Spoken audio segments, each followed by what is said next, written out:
Good morning.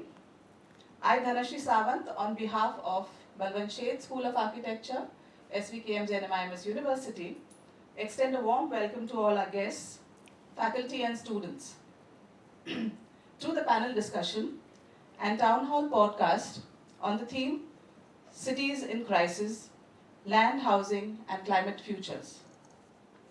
Let us welcome the panelists for today. Mr. P.K. Das, architect, urban planner and activist. Ms. Dulari Parmar, architect and climate justice practitioner at Yuva.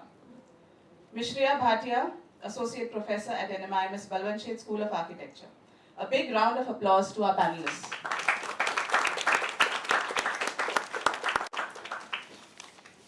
Another big round of applause to our co-hosts, Mr. Minar Pimple, human rights advocate and development leader, Mr. Gagan Sethi, development leader, institution builder, and social justice advocate.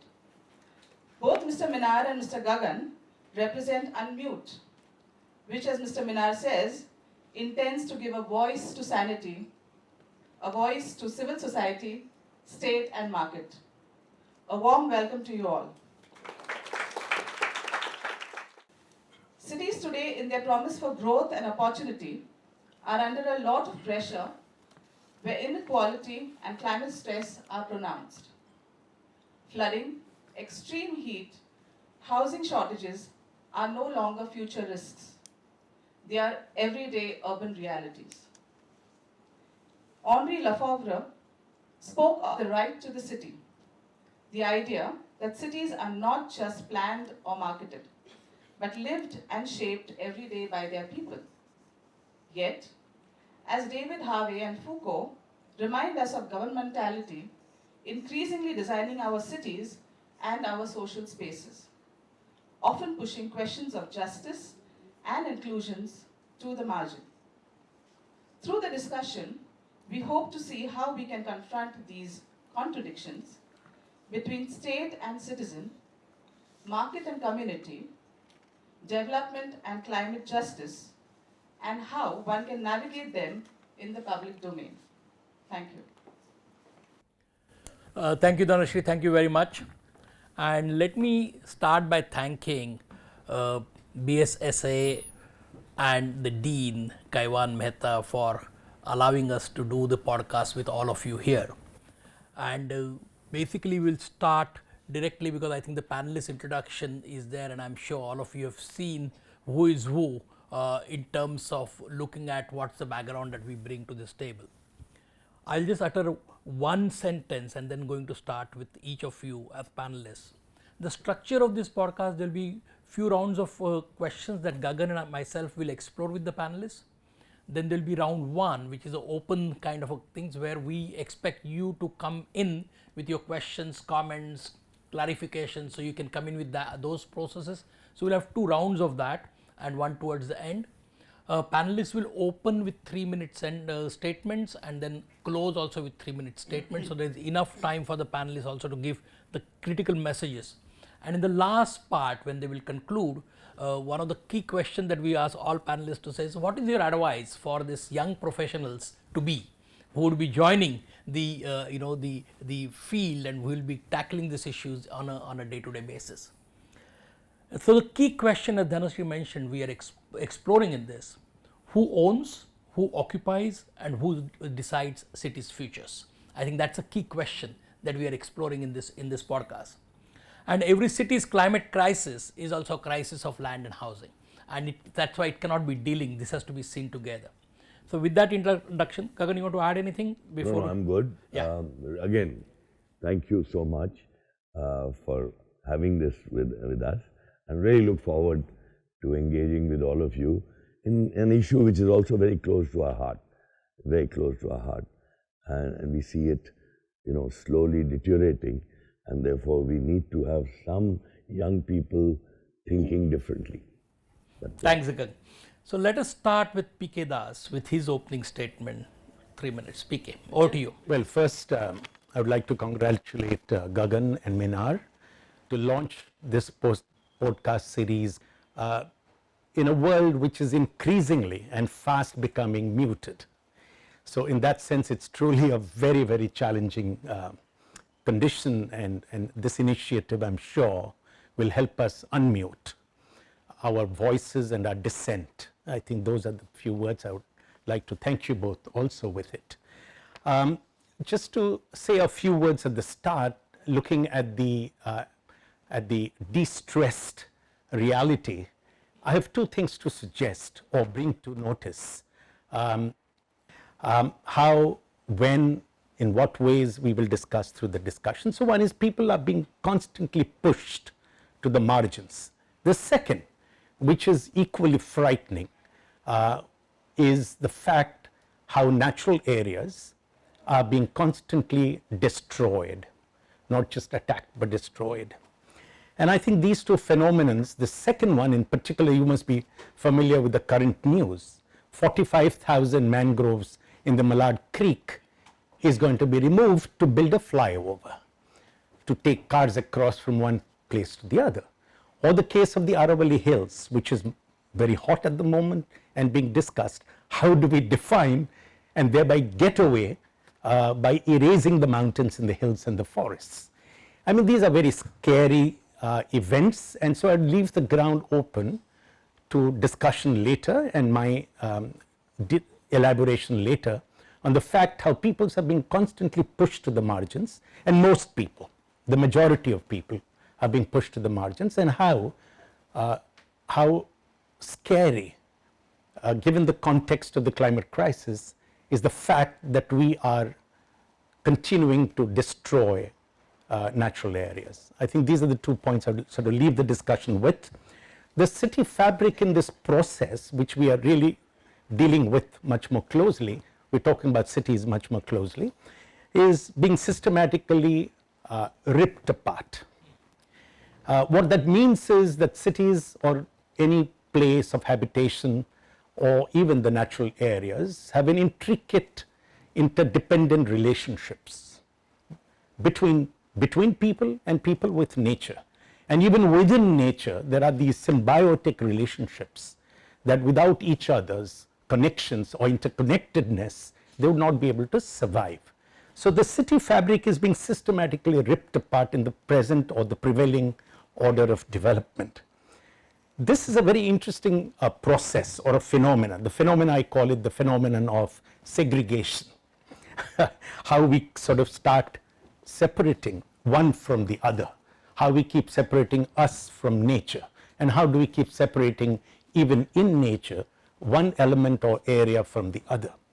And so this process of segregation phenomena is something that we need to note of, and how do we challenge therefore the phenomenon of segregation is truly important. But what is also frightening in this process of segregation is that it is exclusionary, illiberal, that's very important to understand, and autocratic, and actually promoting what I call is the disempowerment of people, which means people are least consequential or important in this process of development, or I don't call it development, in the process of growth, on the making of cities. And today cities are therefore starved or in a state of inclusionary deficit. So I would sort of leave it with this, and the last thing being therefore, how do we challenge these phenomena? What can we employ? What paths do we pursue? What collaborations do we establish in order to challenge some of these phenomena? Thanks, PK. Can we hear from Shriya? Yeah, I would like to bring out actually the change that has happened in the last few years, and why this disengagement, segregation has started to happen. I think we need to bring to the picture that what the role of the government was in the past and what it is today. Government used to be the provider. We have seen in context of housing that government has provided for the lower income group. There have been the BIT chawls where we actually built housing for the workers. So government was in that sense a provider, but right now the role is limited to a facilitator.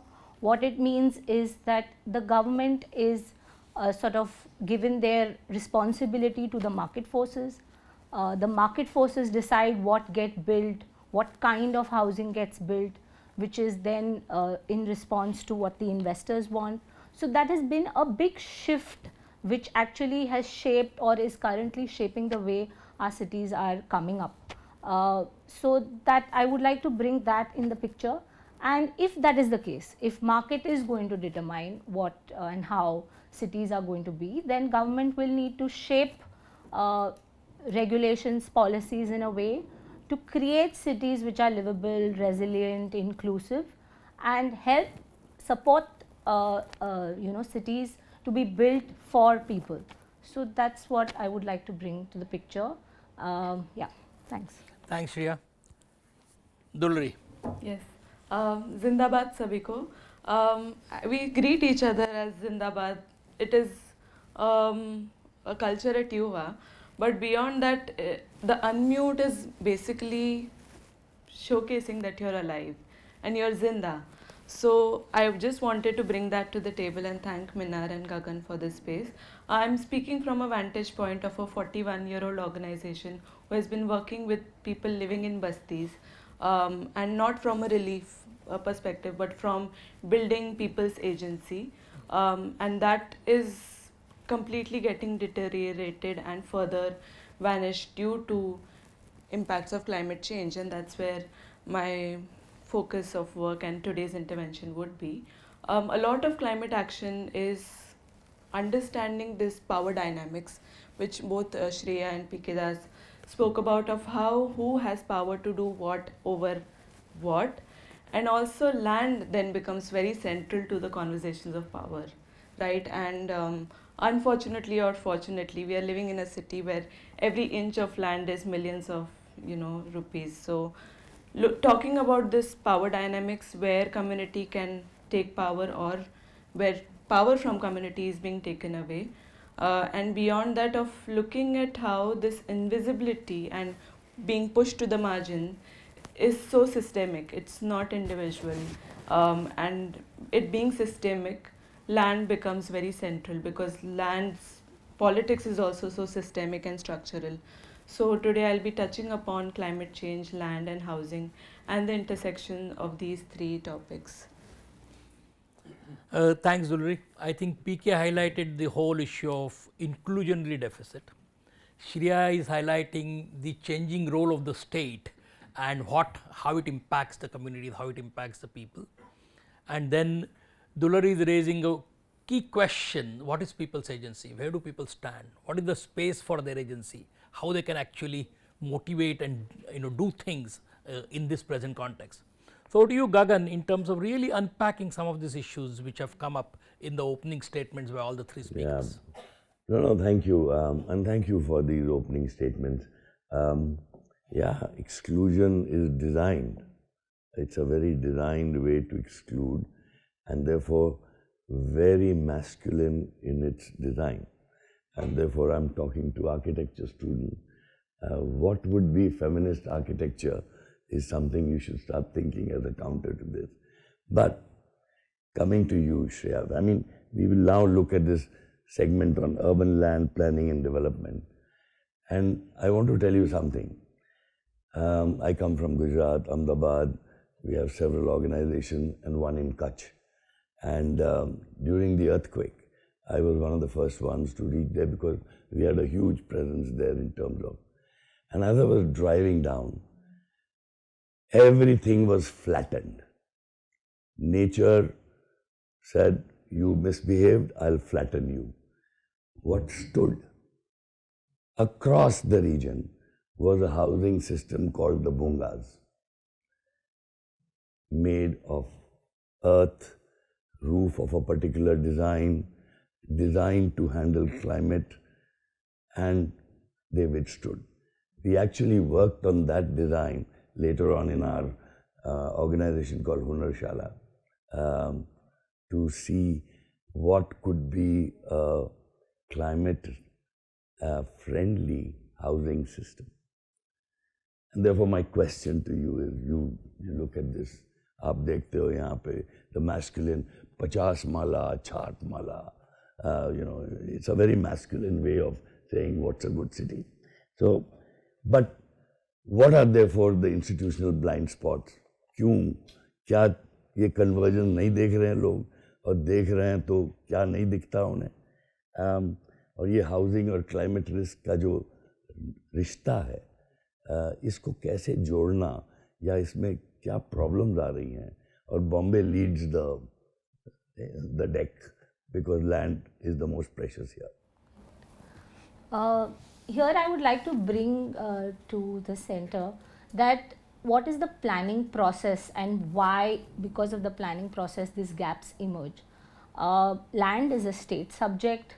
MRTP defines how the development plan frame comes about. The development plan is made by the municipal corporation in context of Bombay. We have the regional plan, and the regional plan is made by MMRDA. But honestly, within those systems, we don't have the capacity to talk or think about climate. You don't even have, let's say, an environmental expert or an environmental planner within the organization to have conversation related to that. So what ends up happening is you'll hire, let's say, consultants, so it's sublet, and this is also, a new phenomena which shapes the way planning is being done, because the responsibility of the government is outsourced to the consultant, and actually it's the government or it's the municipal corporation which actually engages with the daily land dynamics, so to say. So that itself is one, I feel, an institutional gap. The other is, of course, like I said, land is a state subject, and regulations related to environment are made by the center, and then it translates into, let's say, the coastal zone management plans on the ground level. So again, they are disjunct. So you will have a coastal zone management plan, you will have a CRZ line drawn, but so it's just that the plan just sort of puts that line, but how do you actually respond to that line? How do you respond to it in terms of designing open spaces? How do you, so it's more from that sense a top down, but actually the plan needs to come from the bottom. So that is, I would say, one gap in terms of the institutional gap internally and within institutions and organization, which needs thinking. We also have in Bombay the climate action plan. Again, we are looking at climate action plans, and this has been my experience in environmental consulting, that you develop reports, and ultimately if you have to get something down on the ground, it is the road department, it is the gardens department. So ultimately it is that ground workforce within the municipality that needs sort of awareness, capacity development to engage with these realities. But may I take this forward a little bit, fast forward a little bit. What you talked about is actually matters of the past. It's no more true. We are no more grappling, the governments are no more grappling with institutional gaps. These have all been erased and made simple. Corporation no more plans. Governments no more do planning for cities. Under the privatization thrust and neoliberal and privatization ideas, it's the market that carries out development, not planning. So development is purely project based, individualized, for profit, and the private agencies therefore have taken over the mandate. So what you talked about is a matter of the past, I would put it that way. And the question then comes is, how do we challenge the market trend, which has been derogatory to the interest of ecology as well as to people? So, yeah, but therefore the core question being, सवाल तो वहीं आता है ना कि ये FSI, TDR, इसको तो state regulate करती है, market push करती है कि उसको और बढ़ाओ, and therefore वो polarity बढ़ती जाती है, कीमत ultimately market takes over via what? Via the FSI, TDR instruments. So I think I was seeing it from that point. No, but anyway, there is an interesting. No, I think we need to understand this a little bit more critically. Sure. I'm probing. Sure. You see what happens. Provoking also. I mean, in a way, provoking. You may say But you see, the government is no more regulating. The government is merely approving it through legislative means. It has also dissolved its powers to the market and the private agencies. So therefore, it's only an executioner, what is called a facilitator in the early times of the 80s, when governments shelved being a welfare state to becoming a private state. So we're increasingly marching towards what I put it as privatized cities. There's also a new idea which has come. In the privatized cities, we experience gated communities. And we as architects and students of architecture feel proud in our wonderful presentations of gated community designs and exclusivity.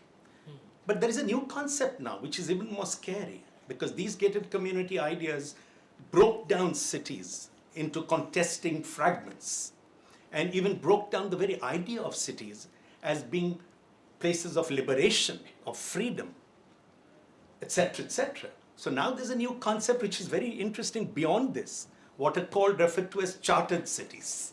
So you don't have the contest or the conflict of creating gated communities within cities of conflict, but you actually are having entire cities now privately developed, regulated, and controlled. So I think we need to grapple with these new ideas much more and think of what would be the new social structures that regulate and can be empowered to regulate these changes. No, पीछे एक तरीके से पुराने ज़माने में रजवाड़े होते थे under a larger तो अब these are kind of almost, you can metaphorize it, कि रजवाड़े बना रहे हैं. So you're actually breaking down the whole system. But Dulari, coming to you, Covid ने इस शहर की डिपेंडेंस ऑन मजदूरों के ऊपर, लेबर के ऊपर बहुत स्पष्ट रीत से बता दी थी. जब सब यहाँ से भाग गए थे, everybody left, and this whole city suddenly had to wake up to another reality. And therefore, when we keep saying as activists, you know, city belongs to all, what is it that the people on the ground will want to make it their cities? क्या चाहिए उन्हें? उनकी क्या मांग है? जो margins पे है उनकी जो मार्जिन पर हैं, जिन्हें हम गिनते नहीं हैं, पर जब कोविड हुआ था तब सबकी आंख खुल गई थी. तो एक्चुअली मैं जहाँ से पीके दास जी ने एंड किया वहीं से शुरुआत करूँगी. Of all this new liberalisation of government institutions and structure, and अगर क्लाइमेट के संदर्भ में इसको देखें तो पूरे क्लाइमेट स्पेस का भी ये बहुत बड़ा इसमें जोड़ है. मैं उस पर आऊँगी, but also coming back to Gagan's question, I think one of the biggest question और demand of the people from the basti कि हमें नज़रअंदाज मत करो, give us visibility. And the fact that they are being systemically invisibilized. Systemically invisibilize मतलब आप देखो तो मुंबई के नक्शे में कई बस्तियां नहीं दिखती हैं. PK Das and associates they are tried creating a map of bastis in the city, but and as Yuva also we have tried a lot over the past, but there is no formal document which shows that आपके शहर में इतने बस्तियां हैं, इतने लोग बस्ती में रहते हैं, इतने लोग. फॉर्मेलिटी एंड इनफॉर्मेलिटी अगर आप वो भी दायरा यूज़ करेंगे लेकिन उसका भी कोई डेटा पॉइंट्स नहीं है. तो the fact that there needs to be visibility for bastis in the city, and that's what people have been demanding for over the years. That's point number one. और इन्हीं दायरों में बस्ती में lots of polarization takes place, आपस में ही लड़वा देते हैं, and housing rights and land rights के बारे में बात ही नहीं होती है क्योंकि there is already so much polarization between क्या legal है and क्या illegal है बस्ती level पे. अभी ये है बहुत बड़ा gap, and now to fill this gap we have a big institutional player coming in, which are think tanks. Think tanks are propping up in the climate space as much as we can imagine, and they have grown twice in the past 5 years. And I'm talking about taking back from the point that P.K. Das mentioned of how think tanks are now taking up the issue of informality and vulnerability. Okay आप बात करो बस्तियों के बारे में, but when we look at city climate action plans that Shriya was talking about, the bastis are only represented as a map of slums.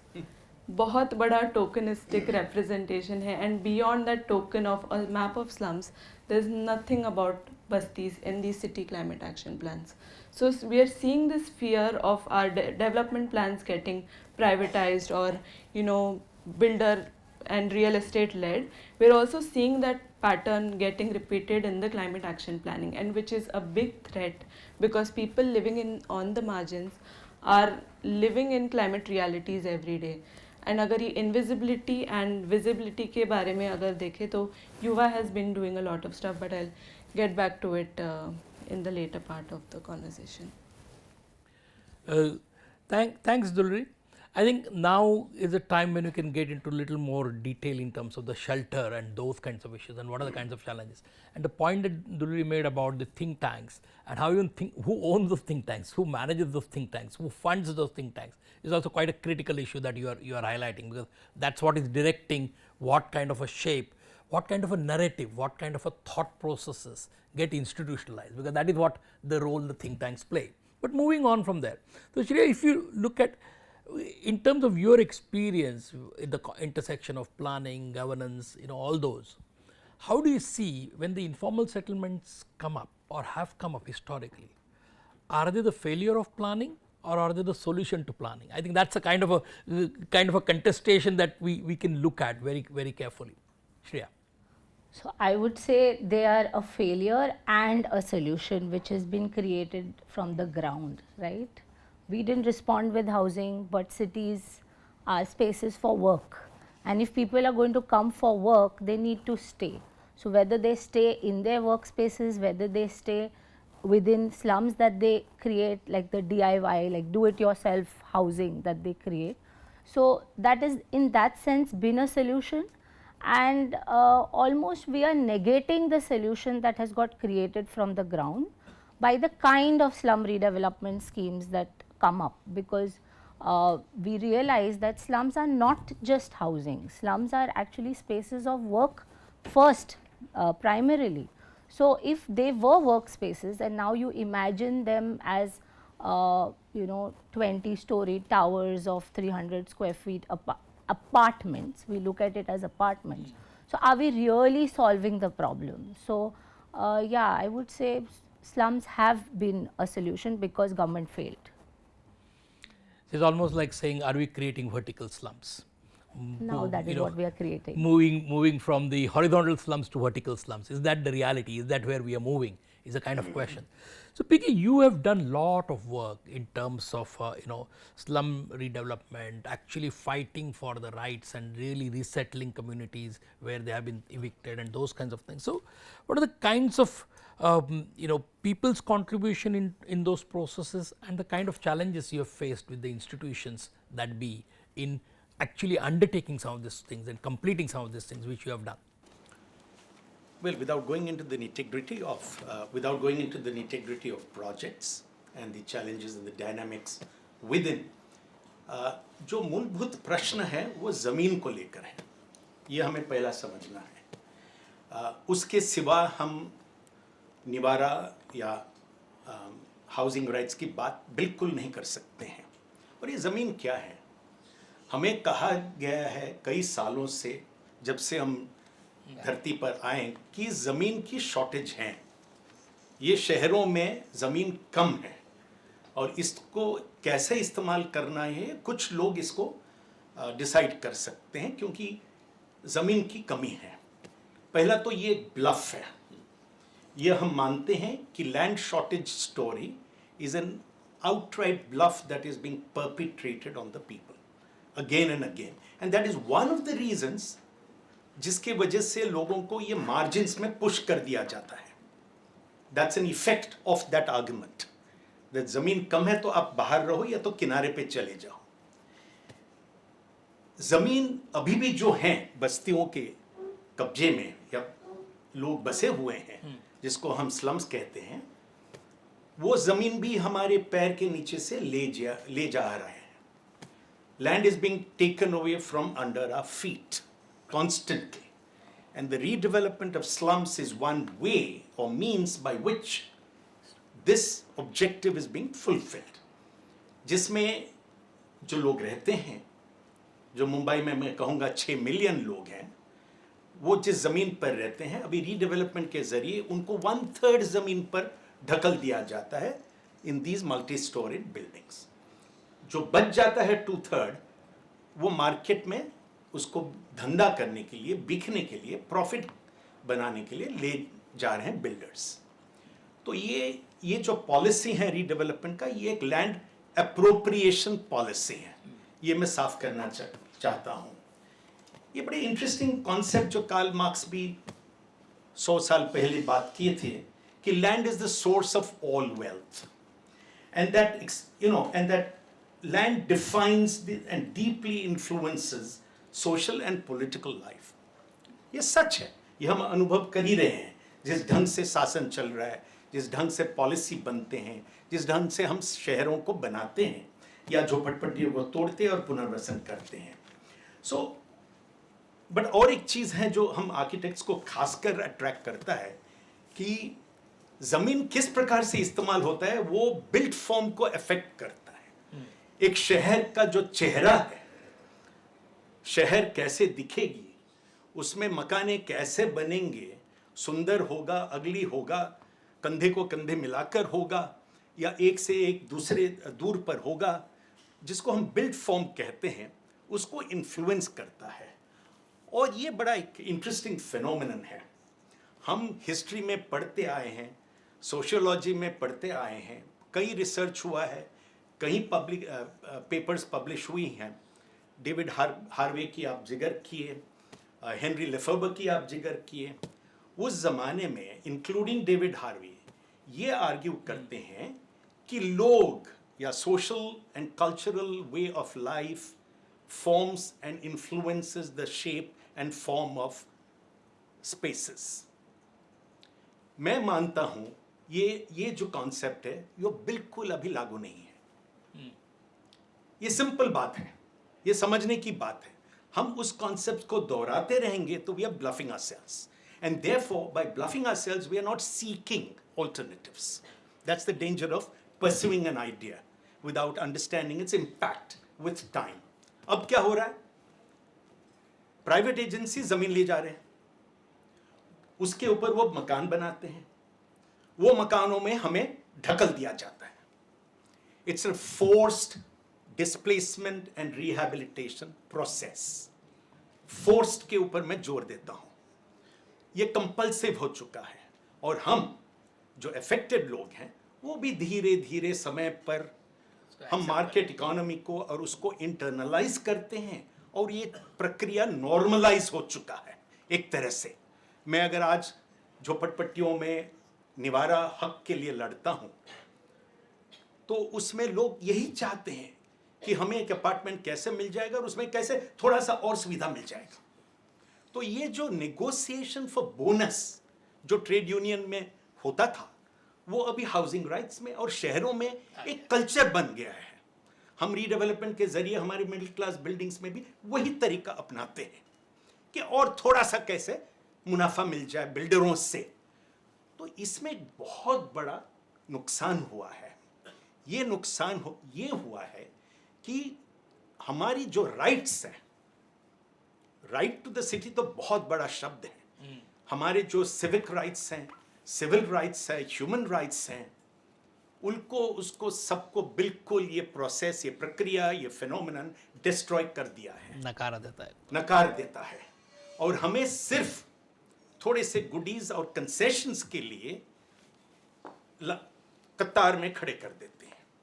So we are in queue only for the small fringe benefits, whereas the larger benefit goes to a few profit oriented market controlled agencies. तो ये ज़मीन का जो dynamics है, पहला मीनार, गगन, ये समझना बहुत ज़रूरी है. लेकिन इसमें एक बहुत बड़ा और भी एक अजीब चीज़ हो रहा है. ज़मीन शॉर्टेज है कि नारे पर सरकार और प्राइवेट एजेंसीज अभी उनकी अटैक शुरू कर दिए हैं दूसरे ज़मीन के ऊपर. ये कौन सा दूसरा ज़मीन है? Forest land. फॉरेस्ट लैंड है, हिल्स हैं, मैनग्रोव्स हैं, सॉल्ट पैन लैंड्स हैं, आप तो पढ़ते ही हैं, Dharavi rehabilitation salt pan land होगा। आरावली हिल्स का उदाहरण मैंने पहले ही दिया, वो काट कर कैसे अर्बनाइज किया जाएगा, समुंदर को कैसे हम लैंडफिल करेंगे, वगैरह वगैरह। ये जो इंक्रोचमेंट है, इसको मैं इंक्रोचमेंट कहता हूँ। झोपड़पट्टी रहवासी द राइट टू लिव, जो जमीन पर बसे हैं, वो इंक्रोचमेंट नहीं मानते हैं, क्योंकि हम स्टेट हाउसिंग ऑल्टरनेटिव्स प्रोवाइड नहीं कर पाए हैं। तो ये एक ऑर्गेनाइज्ड स्टेट इंक्रोचमेंट है, which is counterproductive to our climate crisis. And this precipitates or spirals climate events. ये समझना बहुत ज़रूरी है. And the largest victims of climate events and crisis are the poor people, are those in the margins. Yeah, all over. And of that, women are the largest population. Staggering figures that emerge, which is something like some 7, I mean, this figure is unbelievable, how big this figure is. I just read it in the newspapers yesterday that in 2022, the deaths due to climate has been some, I'm missing that figure, but some 7 million, no, sorry, I'll get that figure later, but it's a staggering number. And it's continuous. It's unlike COVID, and it's much, much greater than COVID, which is a one-time event. But this, even Kofi Annan, as the Secretary General of the United States, brought out a report which maps the climate migration and climate deaths. Yeah. So I think I leave the land question for further discussion, and then take up the question of redevelopment, which is what confronts us today. Everyone in this city, we are starving, racing for redevelopment to improve our quality of life, and what are the impacts of that. And then, of course, the impact of climate and what happens then.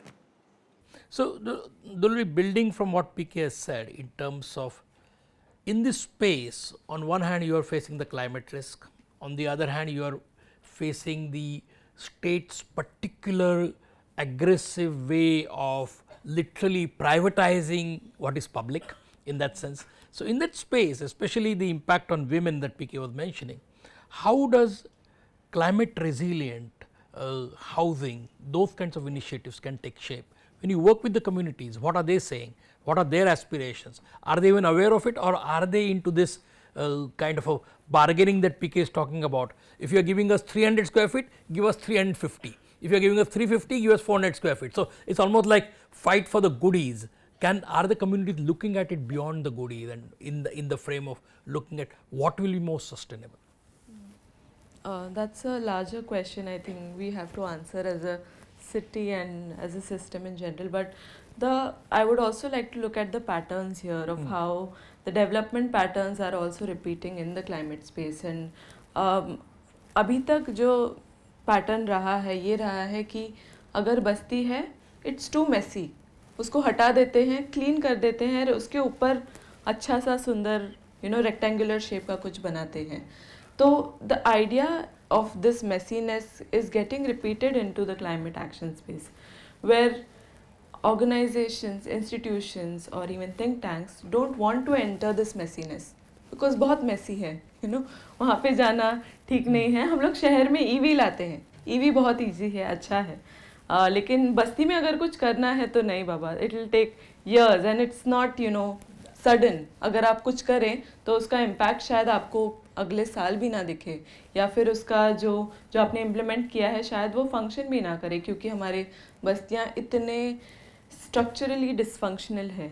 तो and as an alternative eviction again सबसे बड़ा alternative है to doing any form of climate action और development in the बस्तीज.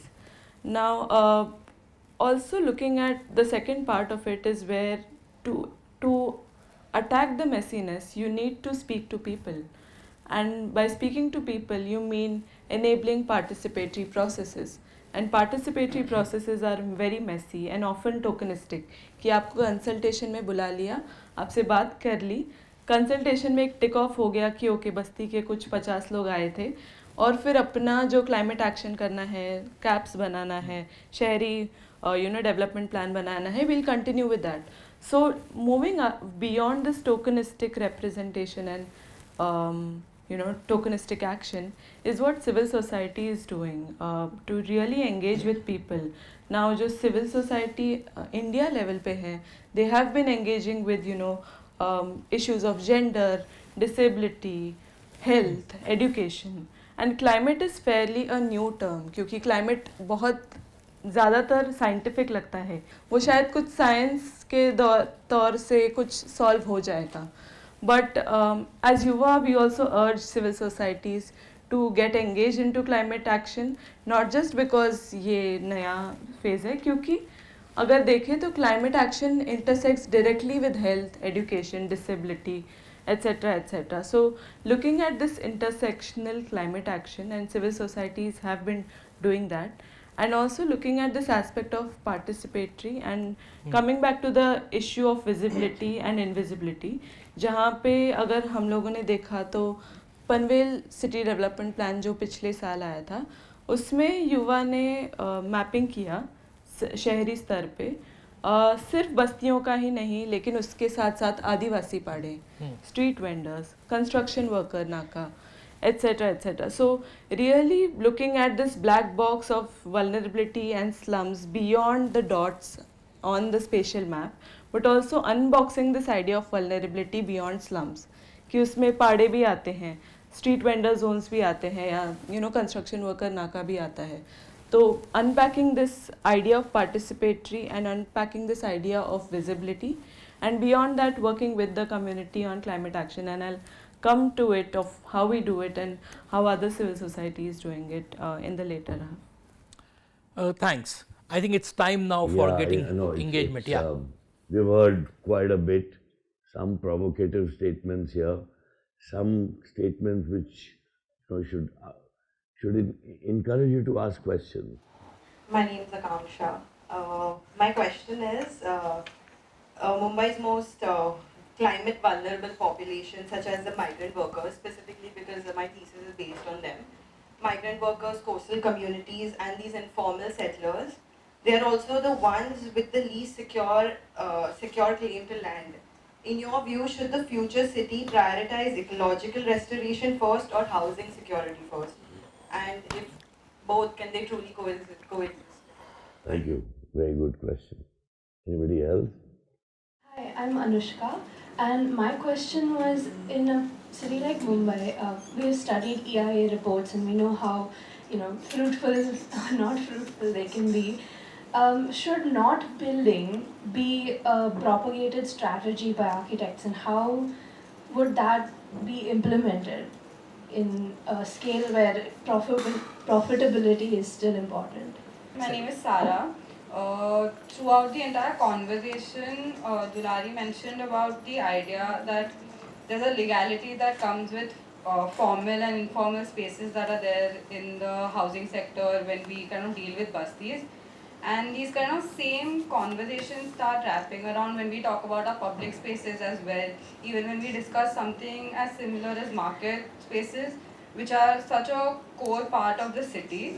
And since P.K. Das sir has also done a lot of study regarding public spaces in terms of the Juhu redevelopment project and even with the beach waterfront, how do you start taking this conversation from the housing sector to multiple different kind of programs, since they all deal with the same issue where words like formal and informal just become the main topic without understanding how are people responding to it, which sir mentioned, saying that people's response becomes a much secondary line of thought in our living. I'm Manashri, and we are talking about how you started the conversation about the mangroves. I wanted to very much know about your views about the coastal road that is coming in and how that is going to affect the coastal communities and our environment in general. Development would have to be now necessarily climate responsive. There is no two ways about it, to put it simply. What that means and how that works, we can discuss it, and I would like to mention that as well briefly here. I keep saying that we need to build with nature. not over nature. What we've been doing for the past so many years is building over nature. And we've been trying to win over the forces of nature through capital-intensive technological and engineering solutions. Now, world over, it is realized there are also ways to deal with climate change and climate conditions through natural ways. And some of it is being experimented right here in Irla Nala, partly succeeding, partly not moving because of government apathy. And there are many, many people doing this. What this means is that we need to first be able to see the natural areas and elements that we don't tend to see. Seeing is an active choice. We must remember this. We look at things, but we don't see things. Seeings require inquiry and critical understanding and brings up challenges that you need to then package to deal with. So the first thing is what I call is the mapping. Mapping is a very interesting participatory process by which you begin to see. And this mapping has to be collectively done on area basis. Like one of the examples of the mapping that you did, a community mapping that you did. And we did the mapping of, let's say, some of the slums land, physical land occupations, or the natural areas mapping, or the open spaces mapping that we did some 14 years back. Having mapped, we have to commit that we must build now without infringing on these natural areas. They are a defense mechanism. They work 24 hours, 365 days, providing eco services that we don't account for. But now there are ways by which we can even measure them in capital terms, in market terms, to a certain extent, I would say. So yes, build with nature, develop with response to climate, and then somebody may say, where's the land? But I've said this, it's a bluff, there is no land. We've done an integrated planning approach for the entire city of Mumbai, particularly the slums occupied land and the government owned land like the Mahada land. And we see that we can build 2 times the housing needed right now in Mumbai as deficit that government talks about 10 lakh shortage in affordable housing. We can build 20 lakh houses in just the slums land and the Mahada land, which are publicly owned. Yet we give them away and squeeze to 1/3. So the future demands are not dealt with. Second, the SRA models or the rehabilitation buildings that we see are, in climate terms, dangerous. They're hugely contributing to many phenomena, which is injurious to both our mental and physical health. And studies now show through SRA projects phenomenal rise in tuberculosis, for example. Leave aside privacy issues of women, etc., etc. So density is one thing that we have to guard, not just the density of people, which is phenomenally increased in the rehabilitation projects, but density, as architects we need to note, density of buildings, or the built form density, is what produces what we call is the heat island effect. And it is the rising temperatures that are killing us to staggering numbers. Thank you. But Shreya, would you like to respond to? I'll respond to actually Anushka's question, and I think it's a critical one, that we've been always talking about development, redevelopment, building more. For whom is the question, and still whatever we are building, is it taking care of the needs that we have actually identified, like housing. Housing for whom? If we are housing for maximum is your affordable range, or let's say people who are earning 20,000 rupees.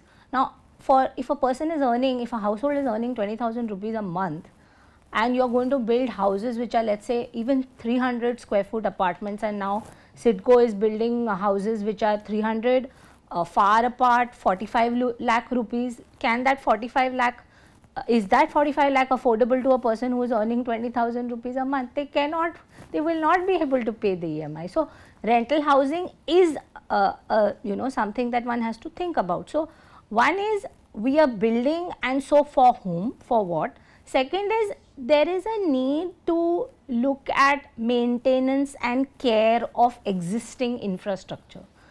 in this excitement to build bigger roads, wider roads, more roads, taller roads, highways, where we are sort of incentivizing the car, but we are not sort of wanting to maintain the BEST system. We don't want to upgrade and maintain the suburban rail, which is actually providing for the masses.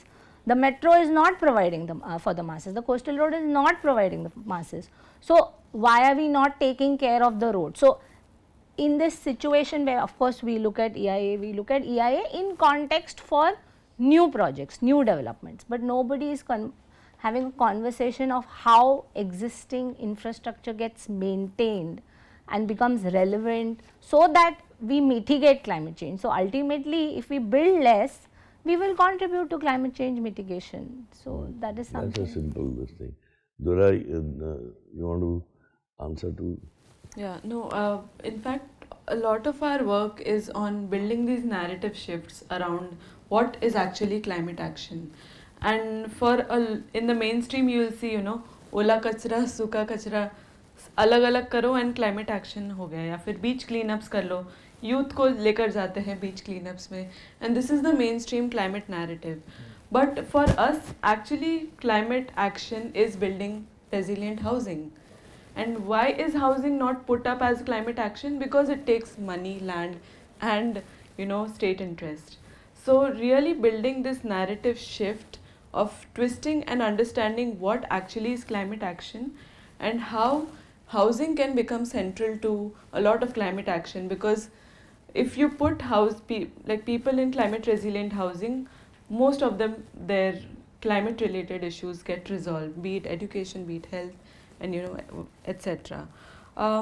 Beyond that, also this idea of actually building from what Shriya said, that I was looking at these numbers, and 60% of infrastructure for the future is yet to be built, and a lot of this is going to be getting built in Asia.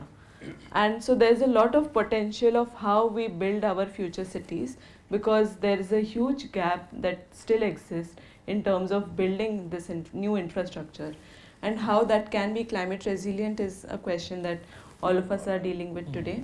And to respond to the last question of public spaces, someone mentioned of बस्तियों में भी legal illegal होता है, public spaces का भी legal illegal होता है. I would like to throw some numbers from our work in Panvel development plan, where we were looking at two things.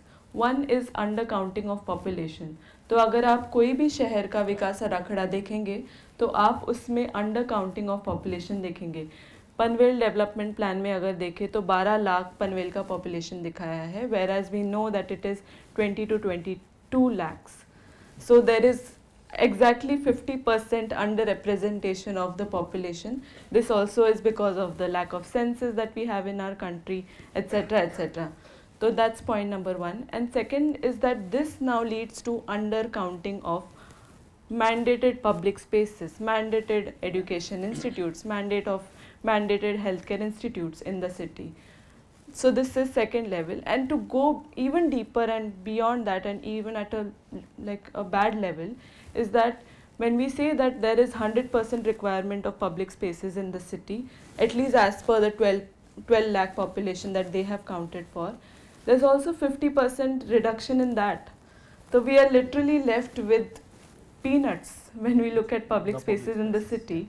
And the municipal corporation or the private consultation is mandated to at least reach the 100% that is in our building codes and all the URDI, DPFI guidelines, but even that is not reached. So we are fighting for peanuts, and there's complete lack and misrepresentation of data in terms of the population that we see in our cities.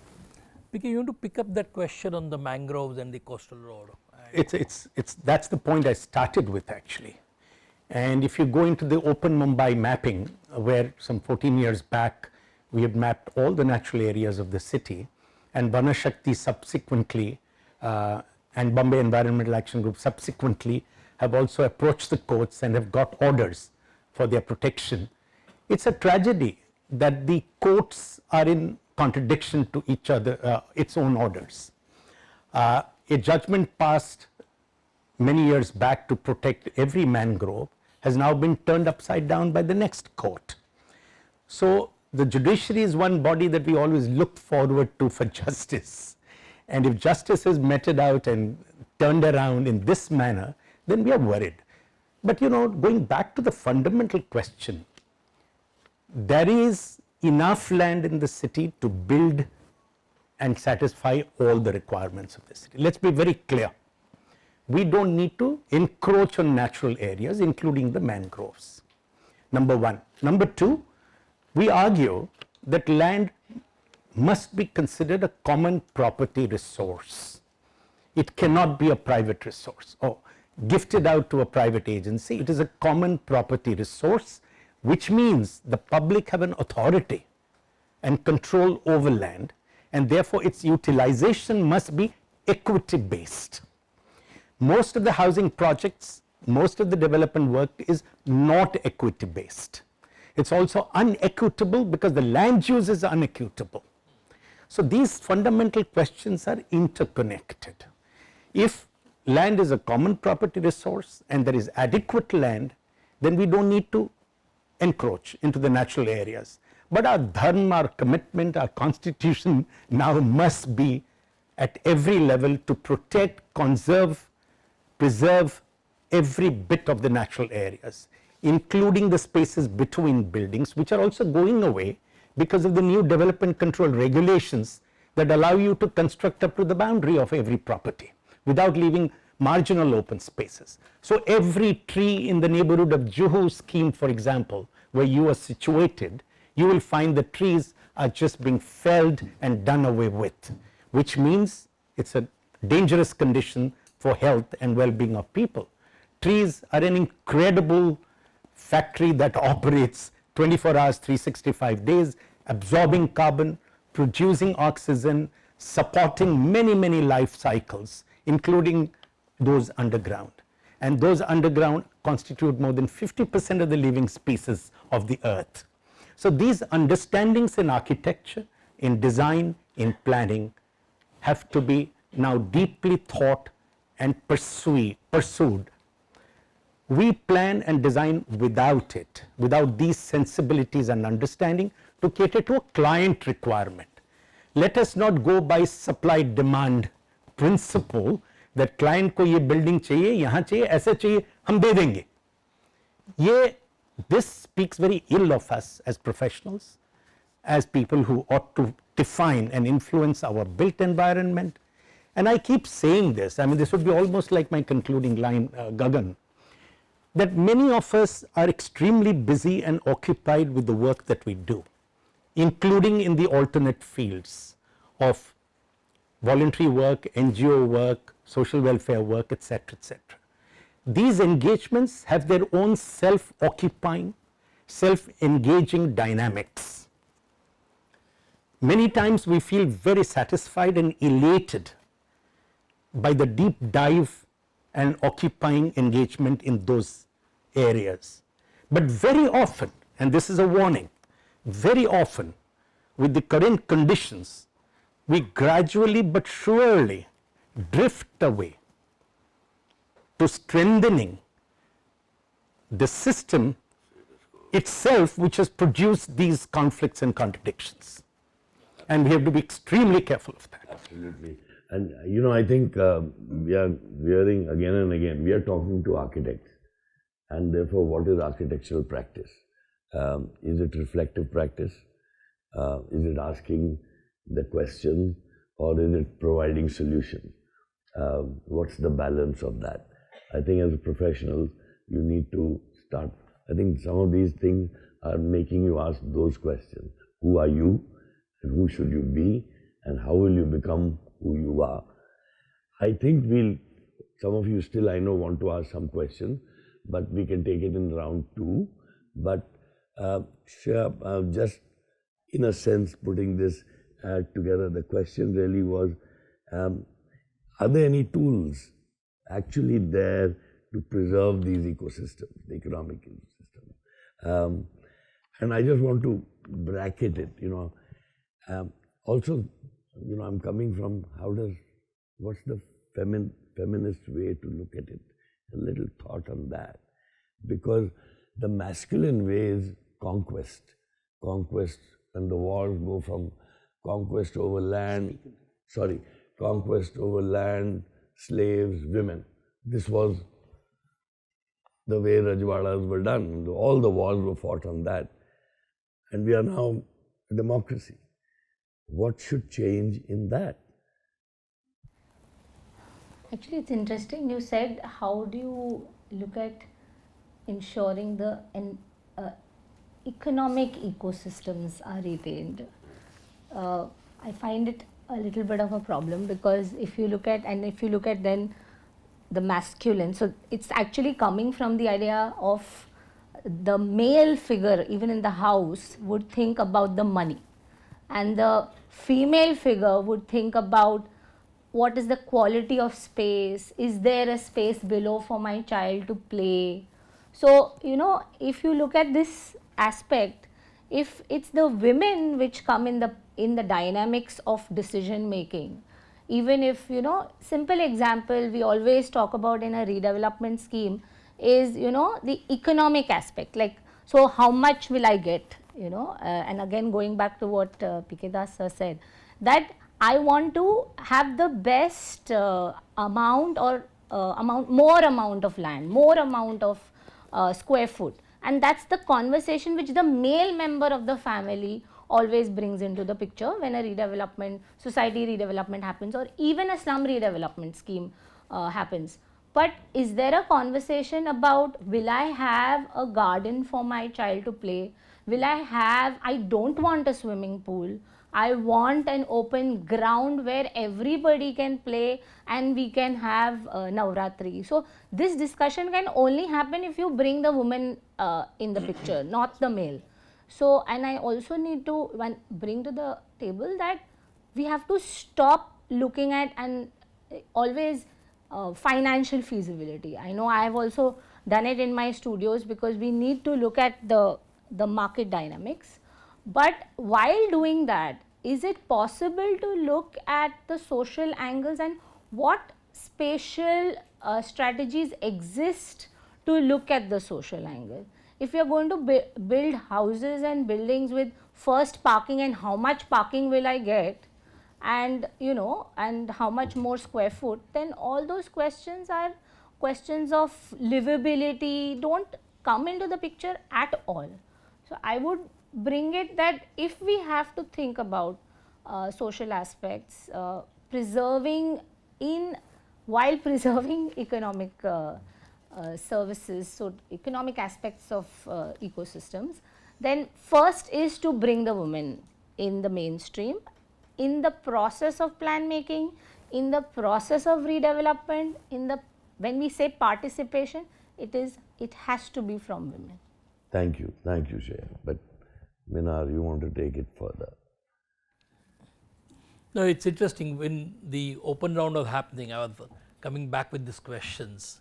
Are the architects custodians of environment, or are the managers of environment on behalf of particular interest groups? I think that's a kind of a little bit ethical, moral question to keep at the back of our mind when we keep doing what we do as professionals, right? Dulari has had the fortune of being in Belém, where the COP30. Belém is really in the heart of Amazon, Brazilian Amazon, and I also had the fortune of being there and spending almost 2 weeks in Belém. But you were at COP30 just very recently, right? So how do you look at the whole issues of vulnerability? And from that perspective, what are the kinds of things, because after Paris Agreement coming to COP30, there's a kind of a move. It's now more like managing things, right? And then you have the framework of the Sustainable Development Goals. So looking at Sustainable Development Goals, looking at COP30 and the negotiations in terms of climate issues, how do you look at the urban vulnerability, and are you finding any answers in these global frames at all? Or you find them as talk shops, because that's what some people consider? A precursor to that answer, and also coming back to the global discussions as well, but I would like to borrow a quote from Bijal ji from Mahila Housing Trust, who says that a lot of climate action is basically common sense. कि अगर आप जानते हो कि यहाँ पे पानी जा रहा है तो वहाँ पे वॉल नहीं बिल्ड करनी चाहिए, या फिर अगर लैंडस्लाइड हो रहा है तो वहाँ पे कंक्रीट वॉल बांध के क्या फ़ायदा, नीचे की बस्तियों पे इम्पैक्ट होने ही वाला है. तो coming from this idea of common sense and looking at where this common sense is completely negated in our cities, and then I'll come to the global advocacy discussions. One is that the current response for disasters in our cities is of course very relief based, कि अगर आपके घर में पानी भर रहा है तो ये लो tarpaulin and do with yourself, या फिर 5,000 ले लो and fix your houses. But beyond this relief work, there's also a big practice which is going in our cities, which is maladaptive in nature. कि आप क्षमता कम नहीं कर रहे हो, उसके beyond, you're also making the lives of people difficult by putting big infrastructure projects, big concrete walls next to rivers and drains. So looking at these maladaptive practice and drawing examples from our work on city development plan, so I'll cite 3 examples. One is from Panvel Development Plan again, where rehabilitation and resettlement housing was planned, I would say planned on a flood prone area, which has been proved and which is documented that this area, which is next to a river stream, is flood prone. That's one very planned maladaptive practice. Second is in Guwahati Development Plan, which was from 2025 to 45. Last year we were engaging in it. And where the Bharulu River, which cuts across the city, that's where the most important commercial and mixed use planning is happening, right on the Bharulu River, which is famous for its flooding. So again, very targeted planning, which locates very important infrastructure in precarious locations. And in Navi Mumbai, we did a lot of advocacy back in 2022, and we engaged at the Basti level, we engaged with the municipal corporation, and then when we put our suggestion objections and when the revised development plan draft came out, it showed that the 40 acres of rehabilitation and resettlement land that was allocated in the city was completely cancelled out. So looking at literally theft of rights, which PK Das and also Shriya was talking about, theft in front of our eyes from the land or our rights to access the city. So just highlighting these maladaptive practices, since the question was also on post-disaster, and now coming back to the global advocacy conversations that we are engaging in. So since Dubai COP28, we have been engaging in the Conference of Parties processes, where multiple parties or governments come to negotiate on what climate action should be for each country and for each other.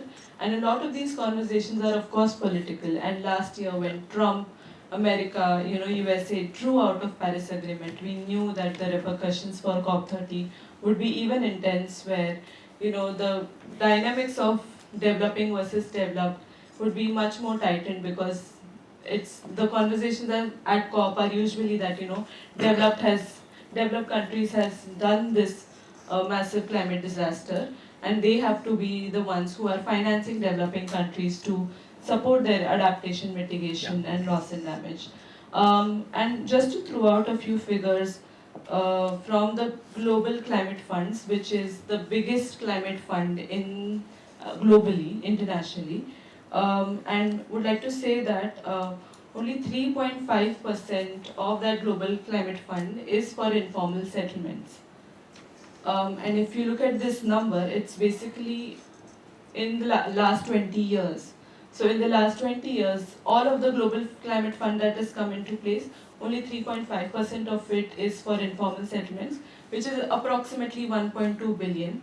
And if you look at it in real life, you could see that only $1.2 is received by every person living in informal settlements for adapting themselves. So you're just left with $1 to survive in the past 20 years. And this is the reality that I wanted to highlight when we're talking about developing countries fighting for finances in these global conversations. So a lot of the global conversations or global advocacy for us as Yuva is pushing for developing countries positions, but also to look at where informal settlements, informality, and cities come into picture, and how can we negotiate for their representation when we're talking about adaptation or mitigation. So, if there's any question, I'm happy. No, thank you, Dulari. You have again told us that inequality, even in that frame, is like a sausage-making factory. It just produces more and more. But PK, and even Shriya, would you like to add to this, this broader frame to in the zoning, and that architect का क्या role हो सकता है? Well, that's a big question. It requires a lot of deep understanding. But just if you allow me to go back for a moment to the gender question or the feminist city question, I look at it at a very fundamental level, at a political level. And that begins with the idea of interconnectedness and how we have severed the interconnectedness between people and places and nature, as I've explained earlier. So we have severed these relationships between the power structures that men hold or women hold and not hold. So the first thing is this establishing or re-establishing or reclaiming this interconnectedness of equality. Second is about control and power structures. It's all about control. Can I control you? Can I control, we control over you? And hence comes the majoritarian democracy into being as an example, that how a lot of people can rule over and control over another person. So I think these are some of the fundamental lessons which requires paradigm shift in our culture and understanding and theorization and practices. Now coming to the second, the larger question, and Dulari has painstakingly explained the global phenomenon. But I always believe that that will continue. Those are important dialogues, undoubtedly, at the global network. But look what's been the effect at the ground. I would say zero. When I go down to the slums here, when I go down to the redevelopment projects here, when I go down to the open spaces or the streets of the city I live in, I don't see that connect. Yeah. Right. So the question you raised is, how do we see that and its implications here in my place and my life, which is deeply affected as well due to climate crisis or climate events. And one of the answers or ways that I believe as an architect and planner is through equity based, participatory, neighborhood based or place based planning. I don't discount planning. Planning done this way, and I consider planning and design as one of the most effective democratic tools of social and environmental change, and it must be utilized and used as such. If we commit to these fundamental principles of planning, then we would be able to address the question of equity based land use, equitable development agendas, and which would be also climate responsive and build with nature principles could easily be adapted into those principles. So let's fight for open spaces between buildings. Let's fight for equitable density. I must explain what I mean by equitable density. It's a big aspect of climate change phenomenon and dialogue. A resettlement colony squeezed to 1/3 of the land, let's say there are 5,000 families squeezed into 1/3 of the land. 5,000 families is roughly, in Indian context, 20,000 people. On the 2/3 of the land, you have an equivalent area built as per the principles of redevelopment. That means the built up area consumed in the housing of those people would be allowed to be built in the 2/3 of the land for market purposes, for sale.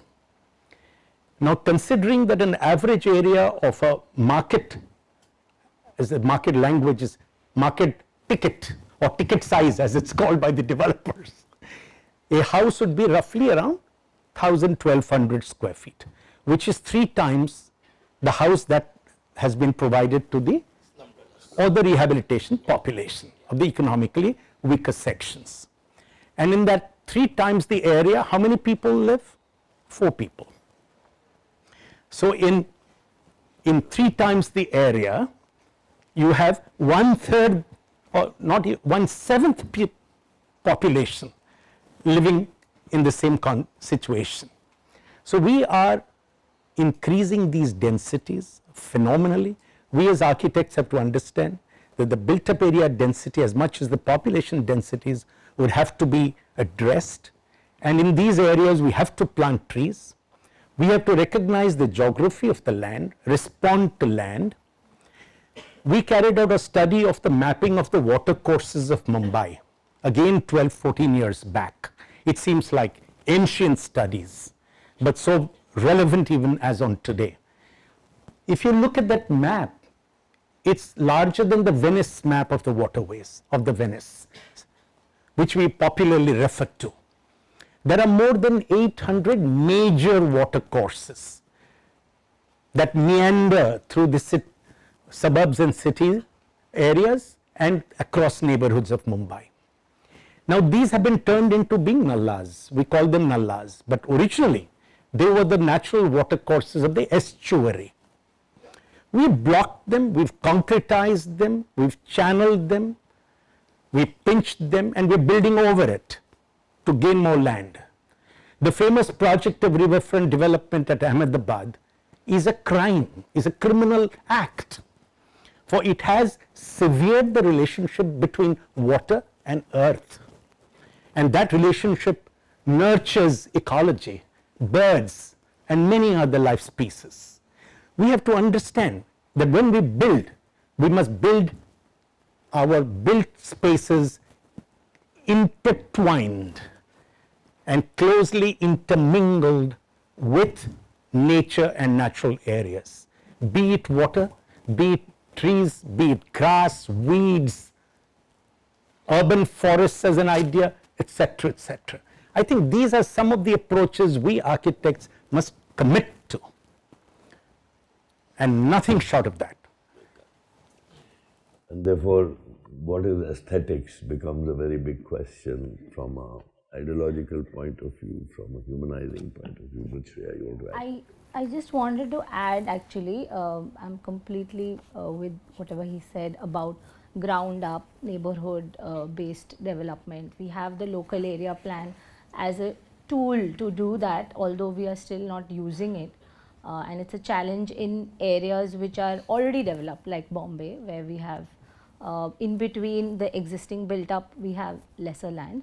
But while doing that, it's also important, and the development plan and the regional plan making process actually should discuss this, is when we talk about ecology, the boundary of ecology, the boundary of watersheds are different than your ward boundaries or your city boundaries or your regional boundaries. Yeah, and property boundaries. And property boundaries. So hence, when we look at actually the tool of the development plan or the zoning is very powerful, because when in the process of making the plan, you look at the water streams that he's talking about, but also look at the watershed. Where is the water coming from? Where is what is low, what is high? How do you hold the water above so that it doesn't flood downstream? So these can only happen with tools, let's say like GIS, where we do simulation. I remember when I was working on the regional plan one, we had this big database of all the rivers and modeling was done. So how do you decide what kind of buffer should be there around a river? It should be based on the flood line. Where is that data of the flood line? How do you model? How do you do a hydrological model? They exist, but like I said, sometimes institutionally data doesn't get shared. So zoning has to be supported by models, data models, mapping, and in fact partly like how Mr. Das mentioned also, that mapping is a very, very important tool. I remember when the development plan of Bombay, the recent one was being done, and I was in MMR EIS at that time, we made sure there was no, in the development plan as a zone called water body. It was under open spaces. So what happened? The water bodies were being filled in and created as grounds. So actually the development plan has, so then at the later stage we ensured that the development plan responds to as natural areas as a zone. Similarly across MMR, mapping around 3000 water bodies, what is their status, and ensuring that that data actually goes. So that's what I said, the data, the process, the modeling needs to get linked to the institutional processes of planning. If they don't, then we are working in silos. With a small addition to what she said, it must go into the institutions, but regulated by the people's vigilance and area people's voices. Absolutely. They know the area they live in the best. Absolutely. Nobody else knows it. So these mapping processes, other than those big words of GIS, etc., which powers centralized planning approach, and centralism is another big political idea that I'm not going to delve into, of control and regulation. Maps must be produced on area basis through local area people's knowledge and history. And a lot of history is oral history that we have to also map through that process. So actually so this issue, which is absolutely correct, is sometimes when we create a plan and then we also teach all our students ki buffer banao, zoning karo, but वो zone में होगा क्या? Cycle track आएगा या वो zone में अभी slum है, वो slum का क्या करेंगे? It doesn't mean that, like the question she asked also, that does ecology take over people? It's not. There is a negotiation that one has to take care of, and that can only happen when you have the participatory process in planning. Yeah, but in principle, I think the question she asked was very important. Is man going to want to conquer nature or engage with it and relate with it and harmonize with it? At the moment it's all conquest. Work on nature or work over nature. Yeah. It has to be with nature. But Minar, just a short answer to what she was suggesting. I've been appointed by the Honorable Supreme Court in an expert committee for Mithi River reinvigoration or redevelopment. And you have the corporation and MMRDA undertaking the project. And we as an expert committee also have two voices within us, because the expert committee has IIT and NIRI, and myself and another Dr. Sawant as civil society members of the expert committee. So our report and response to the authorities' action plan has also two sections within it. The IIT and the NIRIs didn't agree with our position. So if you look at that, it's on record of the Supreme Court, our first report. The second report is going just now. If you actually access that, you will find what can happen in the buffer zone of the Mithi River. We have gone inch by inch in our report, our section of the report, so suggest where will there be wetlands, where will there be cycling tracks, where will there be grass and weeds, etc., etc. It's all specified, and we given an action plan if there are slums, how that can be rehabilitated. Now this is an interesting exercise. We have to first accept the fact that we have to build with nature, and development plans must be nature responsible or climate responsive. We can't do it otherwise. That deep understanding and commitment must come from within, from us to propose to our developers. Listen, as architectural students and architects, we second the ideas of the client, the promoter, who is often in control of the development. But it is our minimum duty and responsibility to also look critically at the brief and unpack that brief to larger questions of ecology and sustainability. Before Minar takes it, I've been listening to you since the last 1 hour. Doctors have an Hippocrates oath. And it's a very beautiful oath if you really read it. Should architects develop their oath of practice? And I leave this question for some of you to explore. I think it's a value system, and therefore it's not a commercial, मुझे नौकरी कौन देगा, मेरी practice क्या होगी.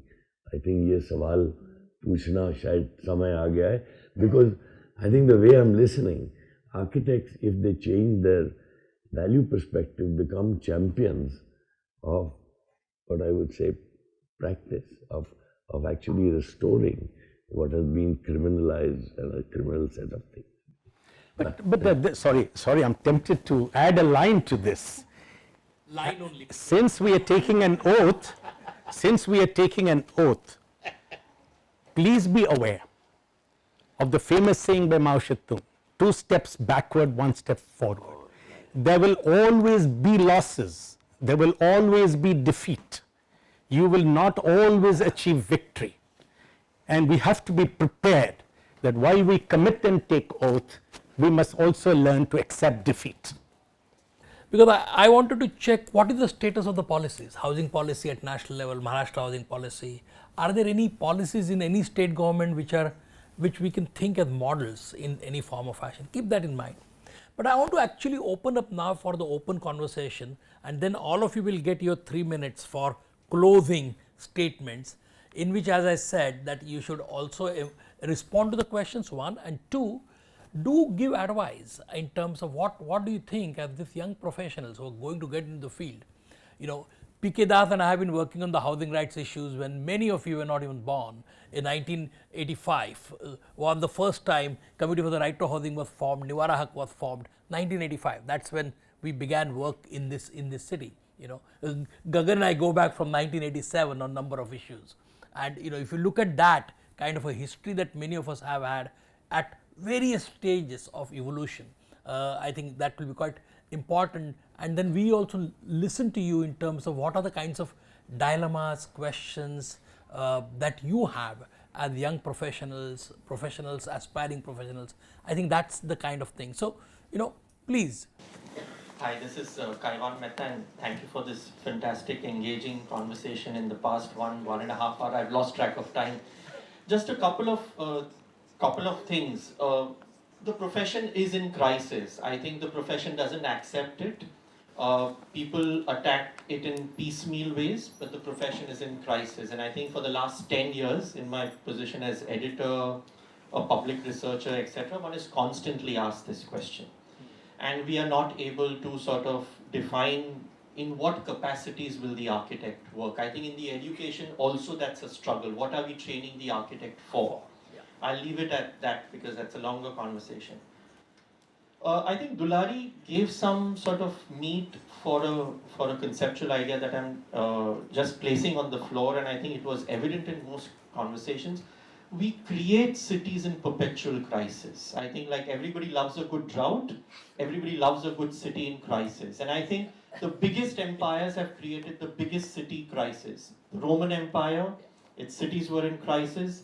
Colonial Empire, their cities were in crisis, and they all had health hazards. Leprosy in the Roman Empire, plague in the colonial empires, and viruses in our current scenario. And there's a sense that you keep suffering today for a better tomorrow, but no government is promising me a better today.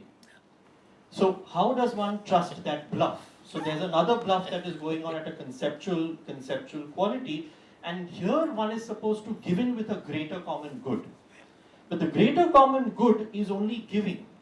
And there is a larger sort of a takeover because there is a crisis in Mathar Pakadi, but you give me a coastal road, and the two are completely unrelated. So there is a systemic breaking down of cities for purposes of investment and land grab. This is, I think, blatantly visible to us today. And I think this is getting into the third area that I want to just hint upon, which I recently wrote under the editorship of P.K. Das himself, and cuts with your aesthetic question.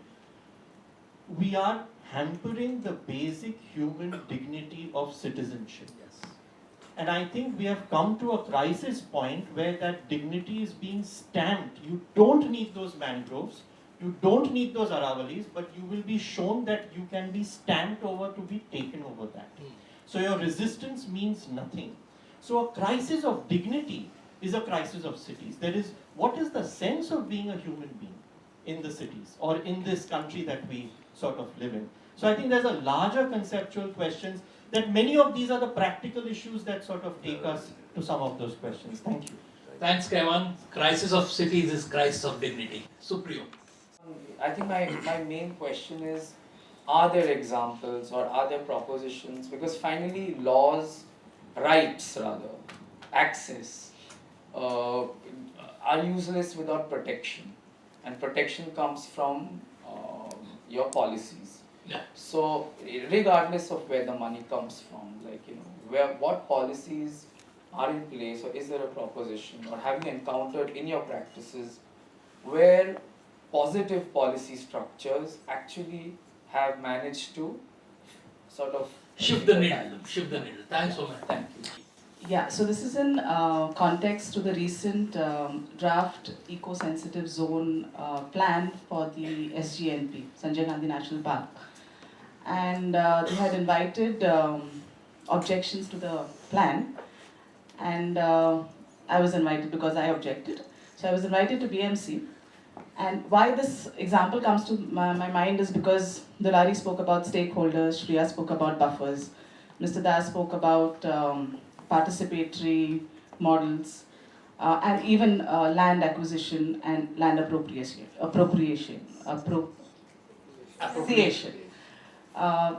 So yes, the eco-sensitive zone is developed in the buffers. So this was a very, very defensive approach from the BMC, that we are doing it only in the buffers. When they said that this is an human-animal conflict zone, and there are slums around, and we want to relieve them of this human-animal conflict. But we want to develop these lands into slum rehabilitation projects. So it was all very, very contradictory. And when you spoke about participation, people participation, of course there were many locals also who had come, and they ensured that everyone didn't meet together. They were all in different rooms. And the last answer, when they could not take it up, was that you approach the government.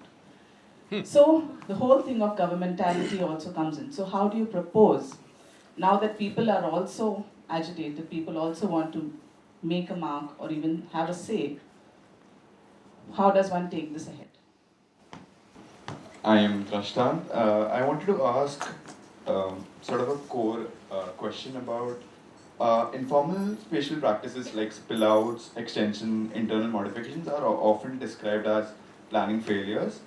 But that's what we see on ground every day, or if you're passing by on the street. They actually solve problems that planning does not take in account too.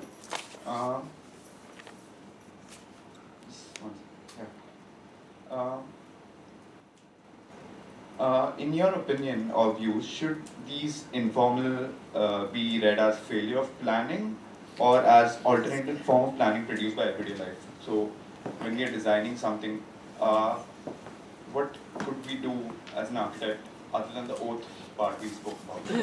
Hi, I am Pradyuman Vyas. So all the development which is being happening in the Mumbai, which is the financial capital of the country, like flyover, coastal roads, everything is to create a global image of the city or to impress the world north and everything. So can we create an image of the city which is based on ecological design and more on intangible aspects of the everyday life rather than just the visual aspect of which is or the aesthetics of the city? Hi, my name is Riya. So the question is for all the panelists, but it's sort of this: when labor lives and works in the same dense network, what is the sort of architecture that I should see and map as a student that will help me design? So when you spoke about you have to see it, you have to understand it, and you have to map it, and then you sort of build your response to cite from that sort of understanding. What are the aspects, what are the perspectives, and what are the lenses that become important in this sector of understanding them? So please. Hi, my name is Riddhi, and this question is for all the panelists. So this time in our studio, our site is in Kalina, Kurla, next to the Meeti River.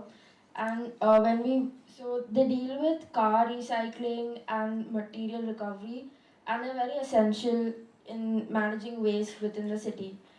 Yet it's an informal space, and when we visited site, we saw that they were working and living in very poor conditions.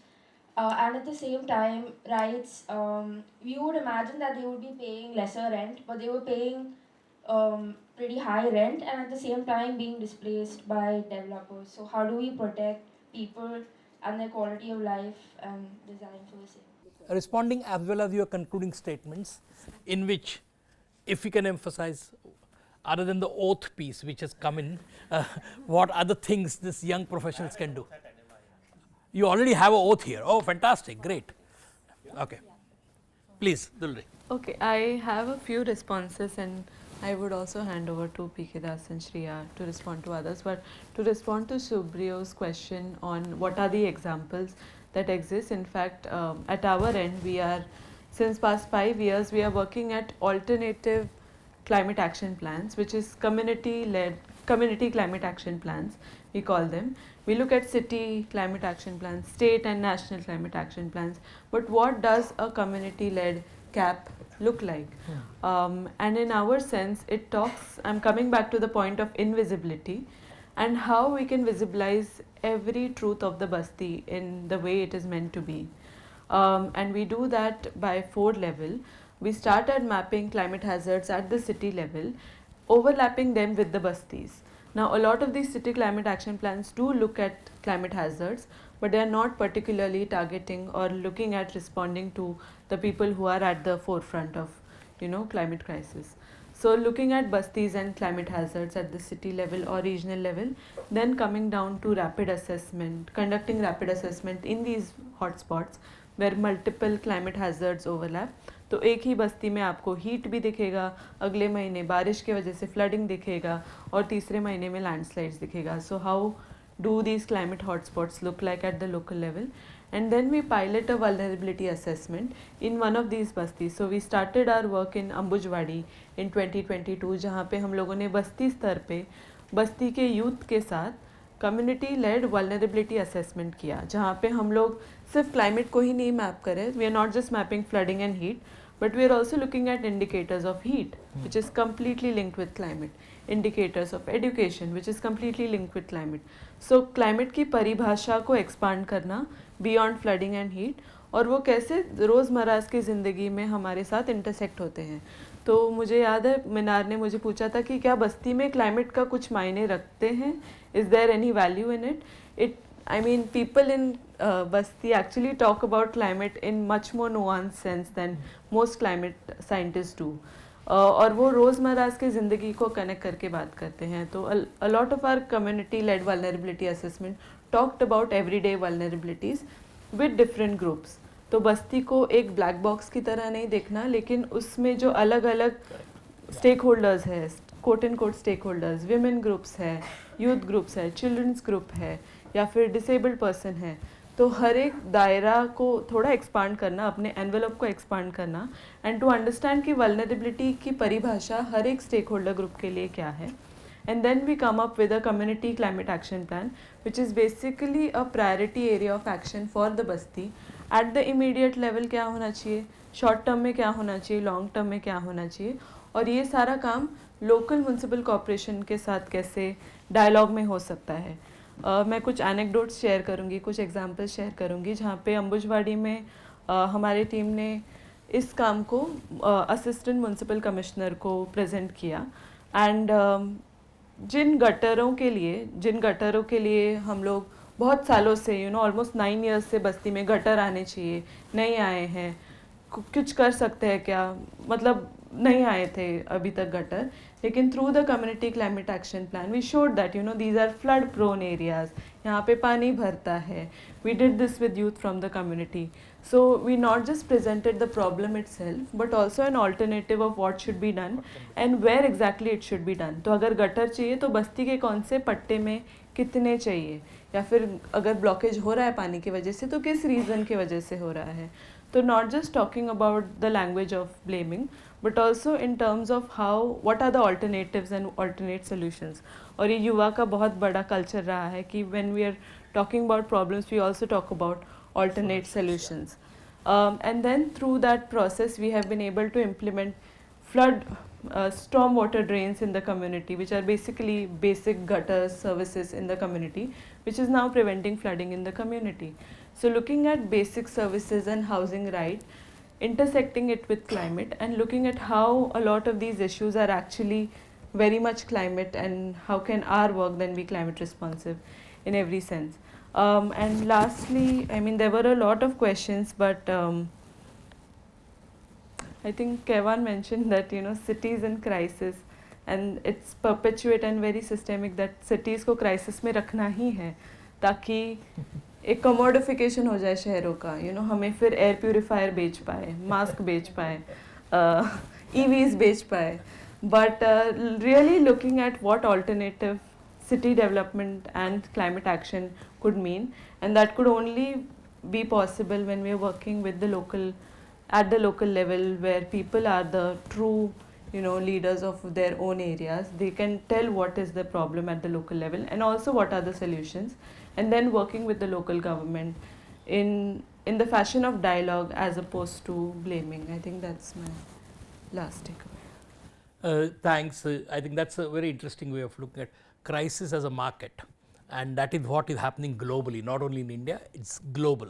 Crisis creates a market, crisis creates particular kinds of networks, and US is a classic example of many of this, how every crisis has really generated. So the billionaires now in US are actually crisis beneficiaries, and they have become the billionaires from that perspective. Sorry for that little bit of a tangential comment, but Shriya.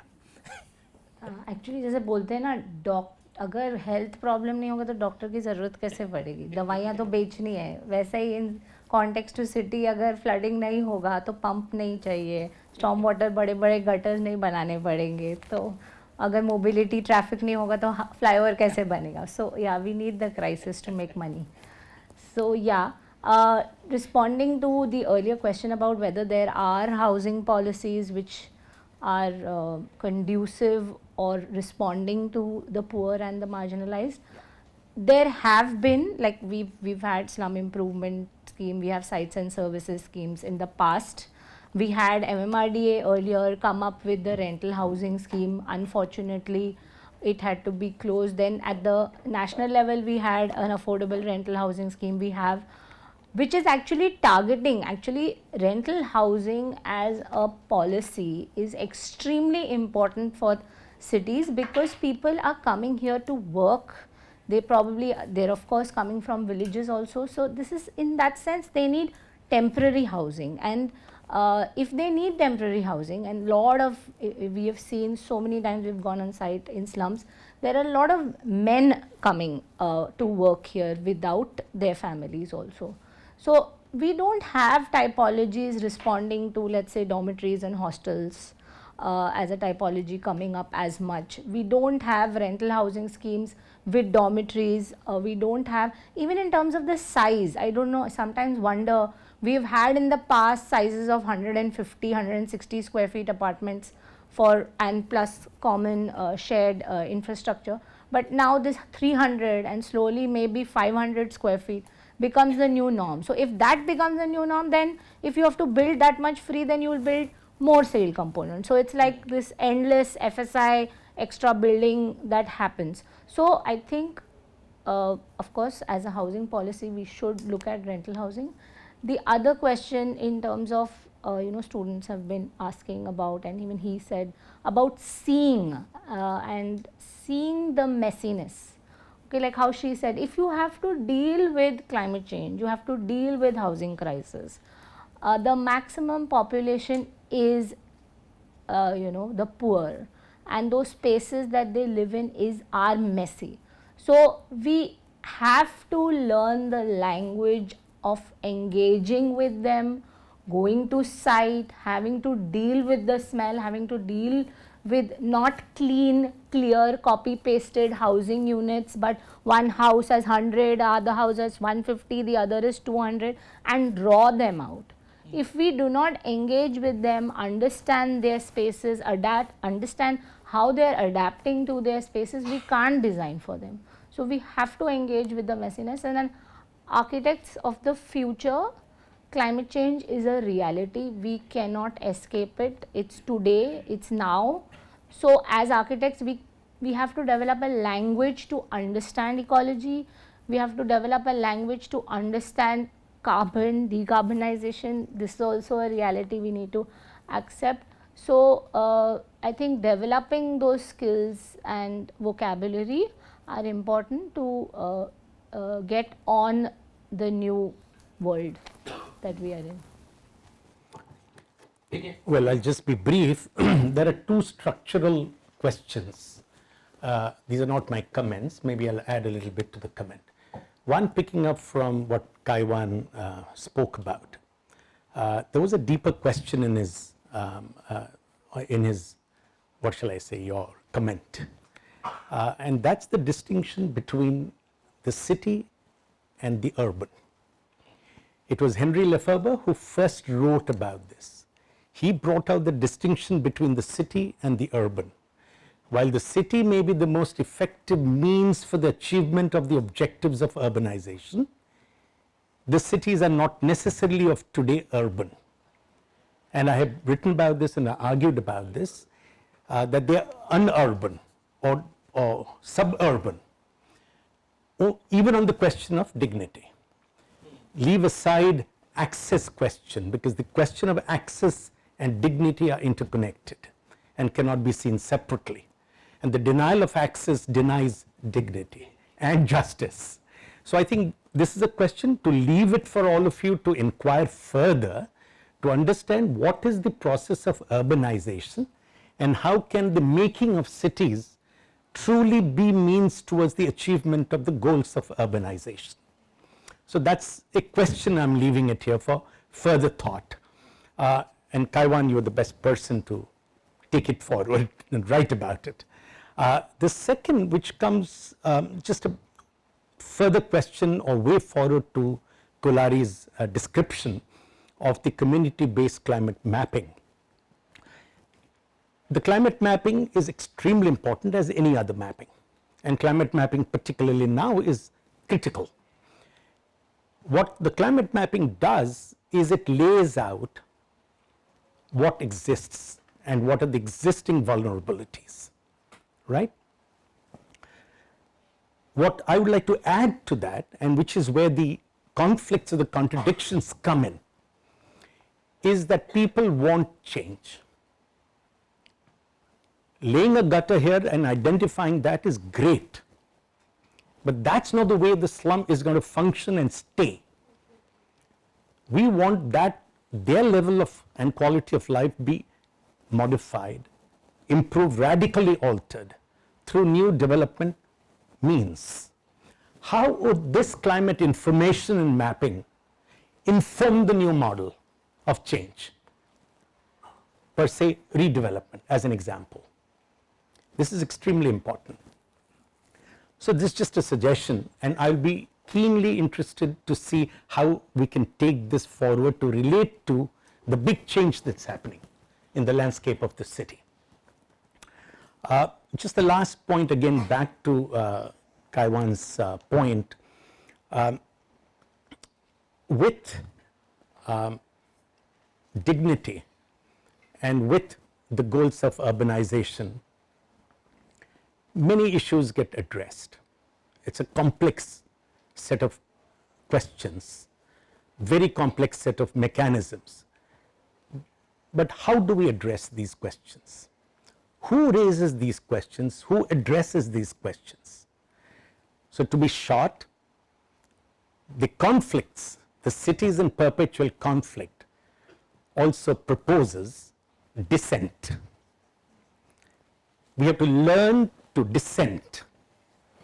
We have to learn to raise critical objections. Dissent is a part of our fundamental rights of participation, and democratic engagement. So what really excites me on that question is that the process of urbanization actually instills the right to dissent, and that takes you to the last point of unmuting voices. You know, just to close, and then Minar can, I would say creative dissent. Today's politics does not allow one type of dissent, but I think there are very beautiful ways, and many other countries have shown very creative ways of dissenting. And I think we have to learn that. But, you know, I come from Ahmedabad, and we work on a safe city project, and we did a survey with 1,000 community, people, and I was surprised that climate issues topped the list, and we sort of did a cross section. So it's not that urban poor are not aware of this term; they are very sensitive to it, and they actually prioritize it. So it's not about educating them. I think it's working with them that we need this thing. Because in any case, they recycle the most, they pollute the least. Therefore, I think a good model where architects can work with what I call community-based researchers to build their own plan, which then dovetail into a larger this thing. But ultimately, these are mental models to be changed, PK, and mental models are changed not by laws, but by movements. So, and how will you lead those movements is the question I want to leave you with. Minar. Thanks, Gagan. Just, while sitting here and listening, once upon a time I used to lead a project of the United Nations Development Program called Building Human Rights Cities and Communities. And I used to lead that project from Rosario in Argentina to Dinajpur in Bangladesh, Nagpur in India. And some of the basics, and I used to interact with architects, planners, quite intense, because I used to work with the city governments to really design the human rights cities project and process. So some of this conversation that you are raising, I'm reminded of those conversations with the departments of planning in those cities, urban bodies.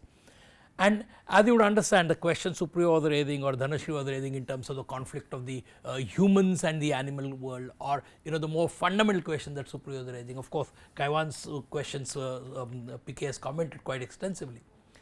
These are opening of the conversations. These are not closing of the conversations. So treat this podcast or this town hall as opening these conversations. And what is going to be critical, and which I find lesser and lesser among many young professionals, is the habit of reading, habit of exploring, habit of inquiring, habit of curiosity. Remain curious. Nobody can take the curiosity away from you, because curiosity will lead for you to really understand something. Last time when we did this town hall in LJK, I said if you are still stuck with Google search, you are passé, you are not there. Are you moving from Google search to Google Scholar and to Google research? That's the kind of questions that one need to be looking at. So how does, and it's not only for students. I come from social work profession. I'm trained as a social worker. I was called a dissenter because I knew more many times than the professors who used to teach me. And it was really problematic in terms of that dissent, because you need to learn to dissent, and in a very positive way, as PK said, dissent is the essence of democracy. Without dissent, there is no democracy. So thank you once again for all of you. I hope it wasn't boring, and it gave you some food for thought, and you will build on this and continue building on this going forward. And we really, really thank Kaiwan and the whole NMIMS team. I didn't see Sheena, Fatima today here, but Shriya, Sheena, with whom we work very closely in conceptualizing this podcast and this town hall. So thank you very much, and let me hand over for the formal vote of thanks to Dhanashree.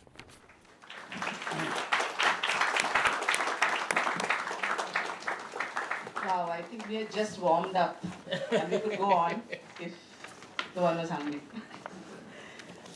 Thank you to all the panelists for such a thought-provoking, engaging discussion. on the critical and crucial issue of urban vulnerabilities. I'm sure the attendees and especially the students leave this session with a deeper understanding of the pressing challenges of climate futures. These are issues, as mentioned, that we cannot afford to ignore. At the same time, conversations like this help build hopes, empathy, and a sense of collective responsibility. We sincerely appreciate the efforts of Dr. Shriya Bhatia along with Shriya for bringing the town hall to BSSA, and a special thank you to our Dean, Dr. Gagan Mehta, for creating this opportunity through the Teaching and Learning Center, enabling both faculty, students to be part of such a meaningful and thought-provoking dialogue. A big kudos to the students for attending in large numbers and truly unmuting themselves with thoughtful and challenging questions. And finally, thank you to my colleagues, Pratishtha, Aarti, Supriyo, and all the supporting staff, Manoj and the others, for ensuring everything came together so seamlessly. Thank you once again, everyone. Let's give a big round of applause to our guests.